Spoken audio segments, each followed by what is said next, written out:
An Iowa-based pollster with a national reputation has released her last election poll after a 3-decade career. We'll talk to J.N. Selzer on this edition of Iowa Press. Funding for Iowa Press was provided by Friends, the Iowa PBS Foundation, the Associated General Contractors of Iowa, the public's partner in building Iowa's highway, bridge, and municipal utility infrastructure.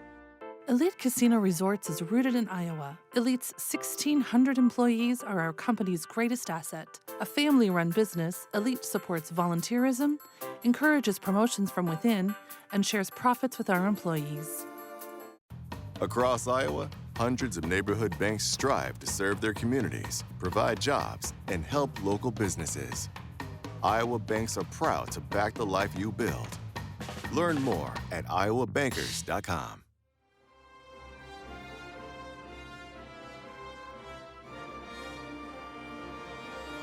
For decades, Iowa Press has brought you political leaders and newsmakers from across Iowa and beyond, celebrating more than 50 years on statewide Iowa PBS. This is the Friday, December 13th edition of Iowa Press. Here is Kay Henderson. Our guest today has been at the Iowa Press table often. Since 1987, she has been the director of the Des Moines Register Iowa poll. In 2014, she released a result that very closely hewed to the results of the Joni Ernst-Bruce Braley race for the U.S. Senate.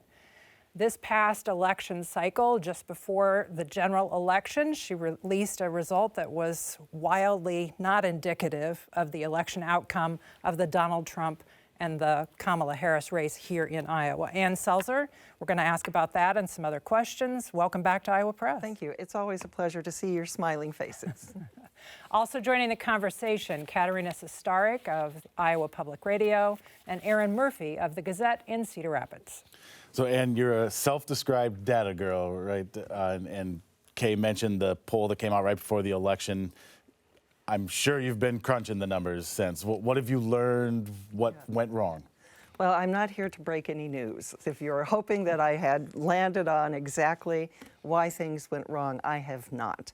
It does sort of awaken me in the middle of the night, and I think, well, maybe I should check this. This is something that would be very odd if it were to happen, but we've explored everything. The Des Moines Register, in an unprecedented move for transparency, has put online our crosstabs, our weighting system, and my analysis, and that I've not needed to update because it was pretty complete. We don't know. Do I wish I knew? Yes, I wish I knew. But as I sit here today, you know, one of the political commentators before election, but after the poll, said, you know, they've got all of these pollsters that are fidgeting with their numbers, and they're adding this into their weighting structure, and they're doing this with their sampling. And Ann Selzer has never had anything to fix. Well, till now. Yeah, well, and I'm glad you mentioned that, and Katarina's going to ask you a little bit more about methodology, so I won't get deep into it yet. But as Kay mentioned, you have a number of polls in the past that were remarkably accurate, and not just when everybody else was, on occasions when others were not, like that Ernst Braley poll in 2014. And maybe the answer is the same, but I'm just curious if you have any sense of why that methodology that has served you well for most of your previous careers suddenly did not in 2024. I wish I knew the answer to that. But like I said, there wasn't anything that we saw that needed to be fixed. The reality is that more people supporting Donald Trump turned out. I'm eagerly awaiting the Secretary of State's turnout reports that will happen in January to see what we can glean from that. But there wasn't an adjustment to my data when we saw that it was going to be a shocker that I would have said, okay, let's adjust it. It's not like I know ahead of time what the right numbers are going to be in the future. So you kind of take the data designed to reveal to me our best shot at what the future is going to look like. You mentioned, and real briefly, I'll ask what some of the national pundits, I know from hearing you in other interviews that you're voicemail, inbox, social media mentions has been busy, let's say. Maybe just describe what that experience has been like. We were surprised by that and some of the allegations that have been made regarding the way you approached this poll. Let's deal with the allegations, because I'm mystified about what the motivation anybody thinks I had and would act on in such a public poll. I don't understand it. And the allegations I take very seriously. They're saying that this was election interference, which is a crime. So the idea that I intentionally set up to deliver this response, when I've never done that before, I've had plenty of opportunities to do it. It's not my ethic. But to suggest without a single shred of evidence that I was in cahoots with somebody, I was being paid by somebody, it's all just kind of, it's hard to pay too much attention to it, except that they're accusing me of a crime. So you use a certain methodology in your election polling. Can you briefly explain your method and how you screen people for your poll? I will. And that might be a key to something that we just can't check out. So thank you for that question. What do I know about the future electorate? Nothing. What do I know about the state of Iowa? Oh, I know a lot because we have a census.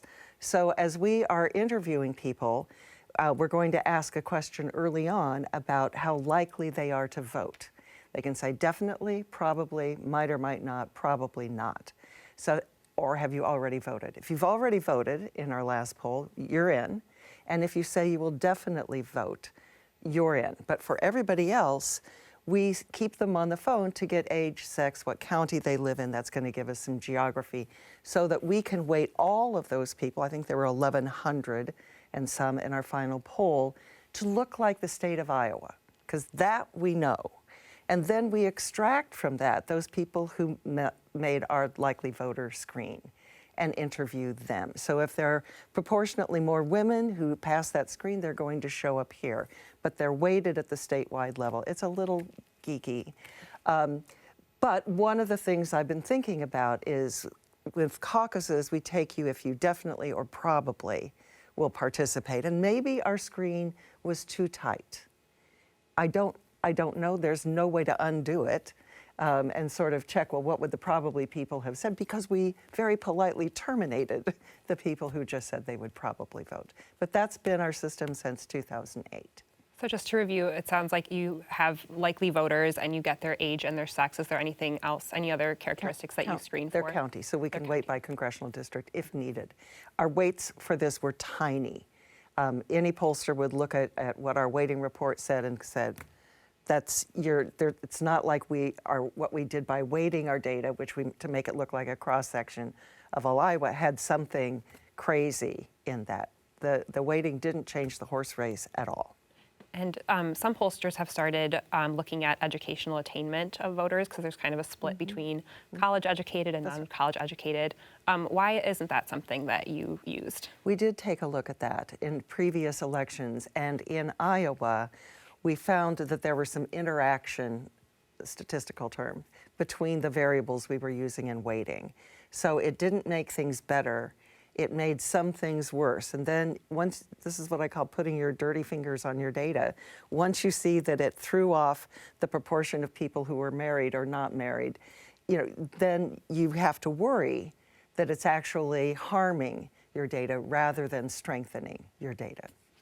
I've heard you say in a podcast that pollsters like linear, correct? Yeah.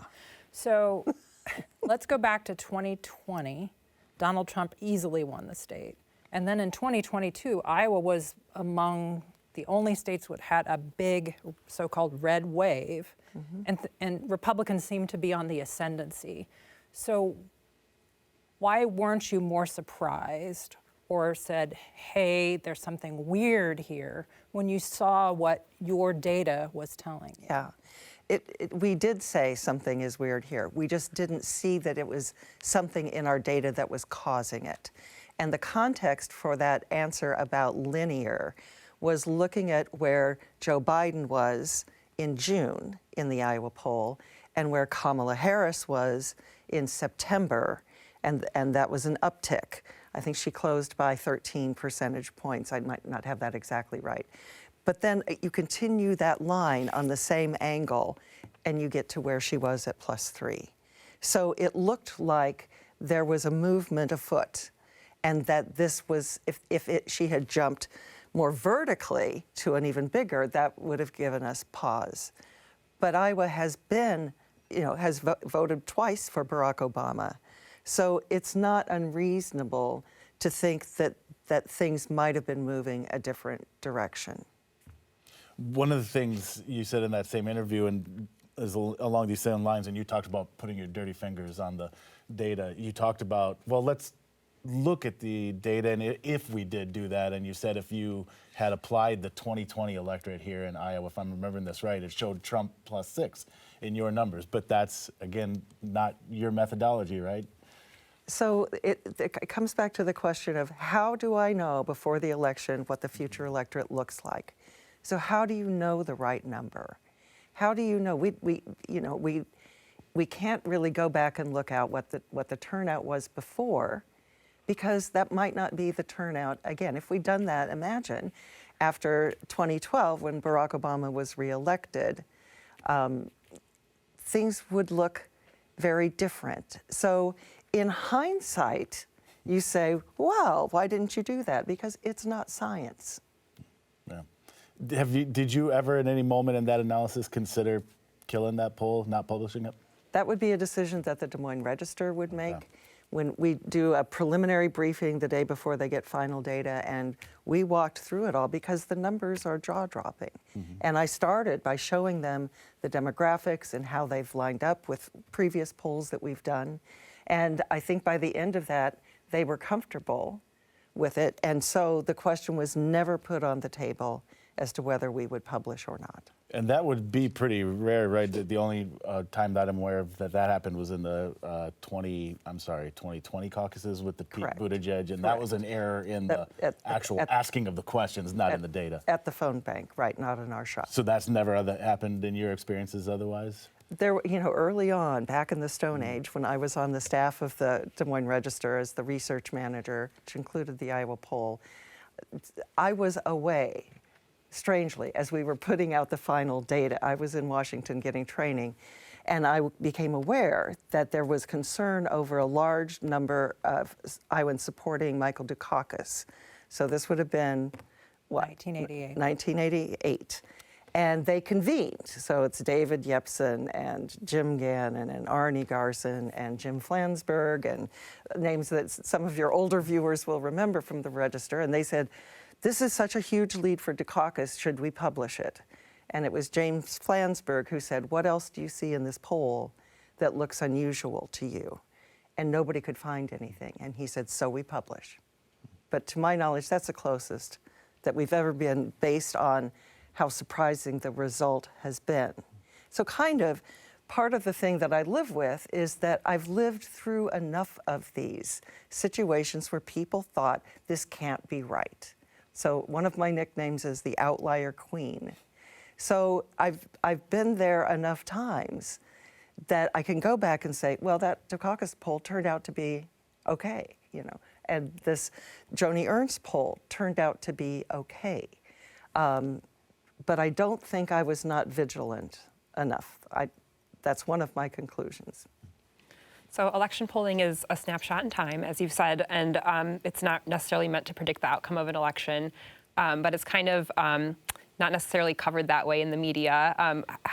How much do you think the national, local, all kinds of media are kind of at fault in all this for just elevating the importance of polling and doing that kind of horse race coverage? They can't help themselves. So they like to argue about it. They like to figure out the spin on it. They like to say, well, what does this mean going forward? I don't blame the media for being focused on horse race polls at all. And when polls are published, there is, of course, a margin of error. Do you think that should be emphasized more in polls and in coverage of them? There's probably a long answer, but I'll give you a short answer. I think most responsible media do talk about the margin of error, but I want to qualify that the best estimate of what that race is exactly the numbers that we show. And so if you want to say it's a 2-point race, the numbers show that, or you want to say, well, that's a statistical tie, it is equally likely that that race is farther apart than that. So I think you just say what the numbers are. You can say that's within the margin of error if you like, but I think there's a pressure to make races look closer than they end up being. Was one of the flaws in this poll, the fact that we who cover Republican Party politics continually hear Republican politicians and officials criticize the Des Moines Register? Obviously, it's the Des Moines Register Iowa poll, and some polling nationally indicates that Republicans are less likely to answer a polling question. Is that part of the problem with the data? It could be. We do not mention the Des Moines Register's name until the very end when we're asking if they're willing to be recontacted by reporters. So, hello, I'm Ann Selzer. I'm calling from the Iowa poll. And our response rates are actually better than the national average. So I think Iowans are a little more wanting to do that. But of course that's a possibility. And of course there's a possibility, we finished interviewing on Thursday night, that things happened along the way, those final days, that pushed the Republican turnout or depressed the Democratic turnout. Like, I'm eager to look at those reports. That happened in 2004, that we showed John Kerry winning Iowa, and it was George W. Bush who ended up winning in a tight race. And former Governor Terry Branstad explained to me that over that weekend, after we were finished polling, there was this monumental effort in northwest Iowa to up the turnout among Republicans. So things can happen. I don't know if that's what happened this time, at this point. In November of this year, after the poll was released, you announced that this was the last election-related poll that you will do. Some people have doubts that you had that in the making. Now that this result has happened and it was so wildly off of the end result, is there part of you that says, I want to do another election poll? You know, I have been working on this plan, and there are key people who know that this was in the works for a long time, including the Des Moines Register, who was very aware that they were going to need to find their own succession plan for the Iowa poll. So, and there are numerous other people that I could point to. It looks like I got beaten and I'm out. I understand that. It's a correlation, it's not causality. Does it make me want to do one more? No, I think I was committed to my plan. Would I have enjoyed being here after a spectacular win and say that I'm out? Yes, I would have preferred that, but this is the way it is, and this is my journey to sort of get through and see what it is that I want to do in the future. Would you, if hypothetically you were doing one more, would you go ahead with the same methodology, or would you re-examine that ahead of 2026? See, I think that's a question that makes me nervous, because there are a lot of polling organizations that redesign their polling methodology after they've had a miss. So I don't even know what I would do differently if we were going to do one more poll. Yeah. But you did change, as I sit here today. But you did change your methodology in 2008, right? Well, things happened in 2008. It wasn't an overhaul, but we hadn't needed to weight our data before then. We hadn't needed to worry about cell phones before then. So there were just some technical things that we did. And I was able to say, you know, how to weight data in a way that would be convincing to me that this is the right way to go. The example is the Democratic caucuses in 2008, where our polls said 60% was going to be their first time, and it turned out to be 57%. But everybody, all of the politicos says, it's never been higher than 20%. Why did you assume that? And I responded, I didn't assume. Nobody would decide a priori that it's going to be 60% first-time caucus goers.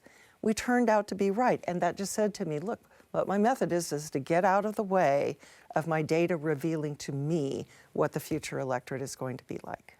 In our last few minutes here, I wanted to kind of back out and talk big picture. As Kay mentioned at the top, you've been doing this for a long time. I'm curious to get your sense of what value do you believe that the Iowa poll has provided to the state, to Iowans, to the discourse here?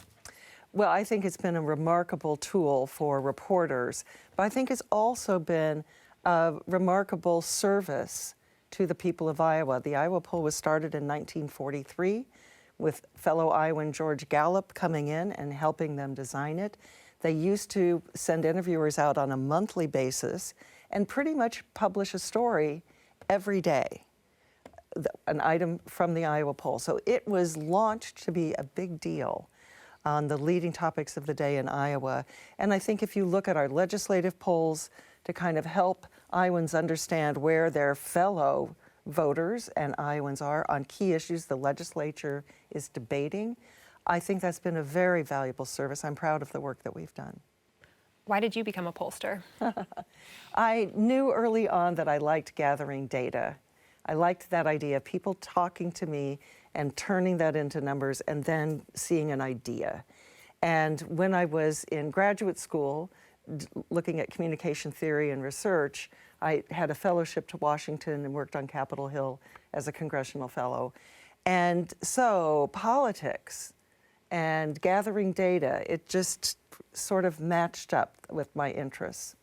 So I was born to poll, and I've been doing it about as long as Iowa Public Television has been in existence. Yeah, go ahead. Do you feel like after this, the polling industry has to be redeemed at all after this election? And if so, how do you do that? Well, I'm not going to be a part of redeeming the polling industry. It's, I'm privy to all sorts of internal conversations about what's right and what's wrong. And it's kind of why I was ready to be done. That I don't know that there's any consensus in the polling industry. And the polling industry is predicated on getting people to pay money for their products. So, there's a lot of conversations that are self-serving about, well, my way is best because blah, blah, blah, blah, blah. But if you dig into what they're doing, it doesn't really stand up. But I can't predict that future. You started at the Register as an employee, then you formed your own company, Selzer Company, in 1994. You've said you're no longer going to do election polling. Right. Will you be closing the company? I'm not closing the company. What are you going to do next? Well, we'll see. I have a couple of clients who got in touch and say, talk to me in January. I've got some things that are going on. Earlier this week, I gave a presentation to a local client who said, we're going to need more help next year. We'll see. The support that I've gotten has been truly heartwarming. I had a CEO of a large Iowa company call, and his first words to me, we did work for him 15 years ago, how can I be of service? Because he felt that the work that we had provided for them was invaluable and changed the direction that that company was headed.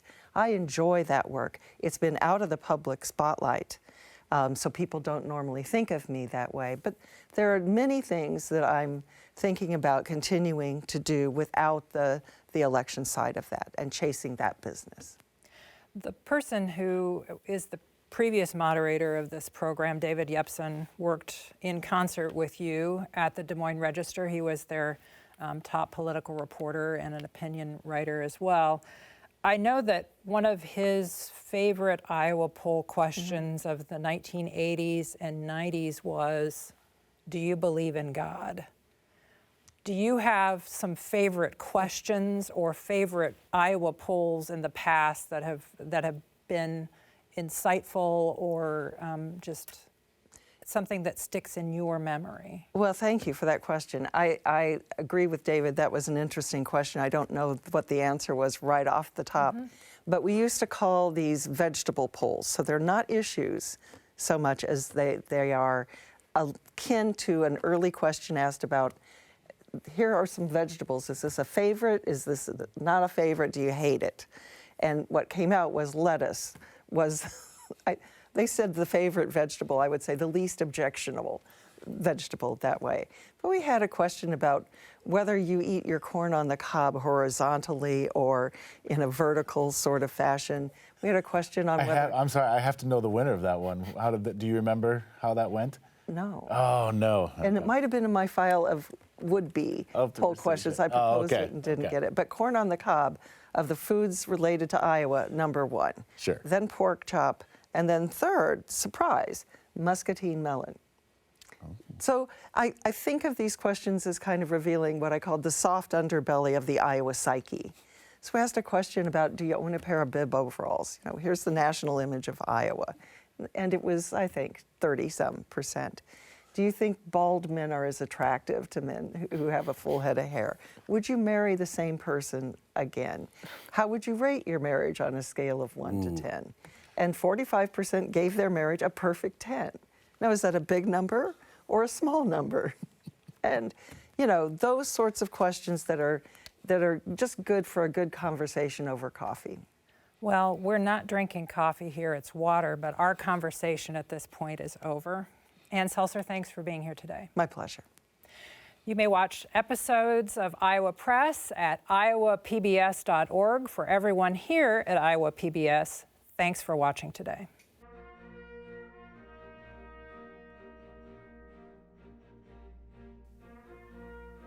Funding for Iowa Press was provided by Friends, the Iowa PBS Foundation, the Associated General Contractors of Iowa, the public's partner in building Iowa's highway, bridge, and municipal utility infrastructure.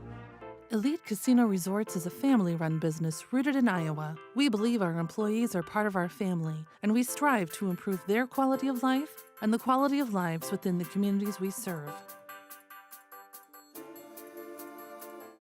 Across Iowa, hundreds of neighborhood banks strive to serve their communities, provide jobs, and help local businesses. Iowa banks are proud to back the life you build. Learn more at iowabankers.com.